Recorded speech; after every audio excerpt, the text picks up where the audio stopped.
Cruise வந்து கிட்டத்தட்ட பார்த்தீங்கன்னா 2009 லான்ச் ஆக ஆரம்பிச்சிருச்சு.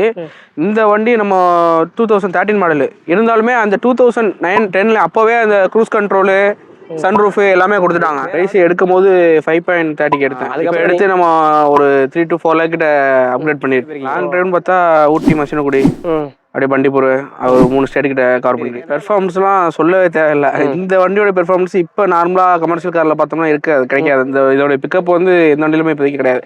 போயிட்டா ஹை செக்மெண்ட் ஸ்போர்ட்ஸ் ப்ரீமியம் காருக்கு போயிட்டா மட்டும் தான் அந்த ஸ்பீடு கிடைக்கும்.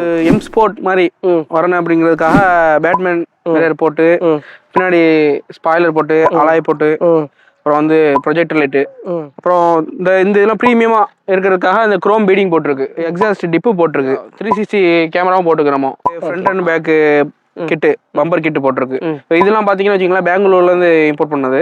இது ஃப்ரண்ட் அண்ட் பேக் கிட் வந்து நம்ம கேரளா கொல்லம் கிட்ட வந்து ஆக்சுவலா கம்பெனி ஷோரூம் வந்து ஷட் டவுன் ஆயிட்டாலும் சர்வீஸ்லாம் அங்கங்க இருக்கு. செவலட் அந்த ஆதார் அந்த இதெல்லாம் எல்லாமே இருக்கு. கோயம்புத்தூர்ல, அப்புறம் நியர் நம்ம புதுக்கோட்டை அங்கே இருக்கு.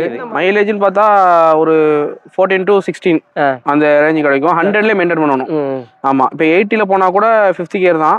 100 போயிட்டா தான் அந்த டாப் அண்ட் கியர் அந்த 6th கியர் மாறும். கியர் 6th கியர் மாறினா தான் உங்களுக்கு அந்த மைலேஜ் நீங்க எதிர்பார்க்கலாம். லைக் பண்ணி தான் இந்த வண்டி எடுக்கவும் செஞ்சேன். ஏன்னா இந்த வண்டியோடைய குவாலிட்டிலையும் சரி, இல்லை சோர்ஸ்லையும் சரி, பிக்கப்லையும் சரி, எதுலையுமே அடிச்சிக்க முடியாது. கொடுக்குறேன்னு சொல்லியிருந்தேன். இப்போ யாருக்கு தேவைப்பட்டா கமெண்ட் பண்ணுங்க.